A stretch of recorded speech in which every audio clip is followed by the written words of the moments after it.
Welcome back. It's Mutt Monday, so it's time to feature this week's adorable adoptables. We've got plural today, so joining us now is Animal Care Adoption Supervisor Ruben Cantu with the Valley Animal Center. Thanks for being here. All right, we've got Rosie and Rocco today. Look at those little buddies. Tell us about Rosie and Rocco. Yeah, so with me here is Rosie. She's the black little female here, and then Rocco is the brown male here.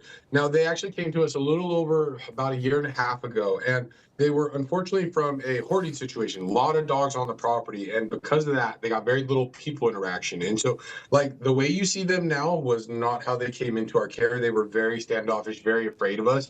But after some time, some patience, some love, they're very, very sweet little dogs. I love these two. Okay, so we know that they're siblings, right?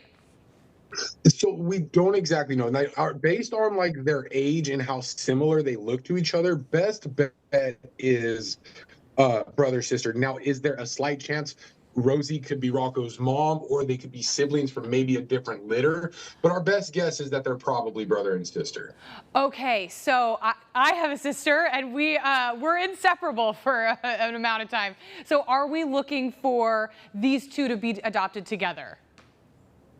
Yes, absolutely. I mean, that would be ultimately the best case scenario. Now, we have entertained, and we would entertain applications on them solely, but it is when you come and meet them in person. Like if I solely had Rocco in my lap and you came to meet him, Emily, he wouldn't come anywhere near you. And now Rosie, even if she was with Rocco, still probably won't come near you, but Rocco will. Rocco's like her comfort to say, go say hi, and if they're nice, I'll come say hi. And so they have this really strong relationship where with each other they are so much more confident than when they're separated, and it's truly hard to explain unless you see it. Yes, and Chihuahuas as a breed can be a little bit high-strung, a little bit nervous, and so it's probably better, especially, you know, if you were to adopt them and they lived with you for a while, if you left them home for a certain amount of time, it would be a lot better to have two instead of one. Well, they're so cute, and my family had, we didn't know he was a Chihuahua because he was curly hair, but we found out that he was a Chihuahua, and he sort of had the same demeanor. The sweetest dog once he got to know you, but at first, yes, a little standoffish. So what sort of household are we looking for?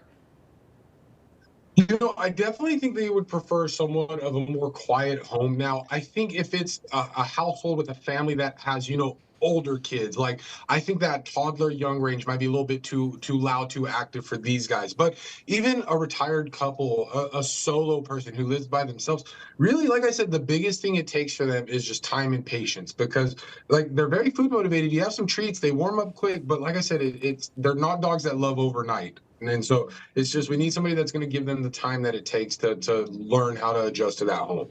Well, Rocco's about to fall asleep there. He looks very comfortable in your lap, which is so good, especially if you're retired. If you want a lap dog or a double dose of lap dogs, I think these two would be so good. And I am a testament to a family that had a very difficult dog, but we loved that thing more. Oh my goodness, that was one of our favorite, and it's so sad to say that he was one of your favorite, but he was one of our favorite family dogs. And so if you just give it a chance, some difficult dogs can be a really good companion. So if people want to come meet these two, they want to see if it's the right fit, how do they do that? You know, the best way to see their profiles at our website, valleyanimal.org. We operate from Wednesday through Sunday, and all of those hours can be found at our website.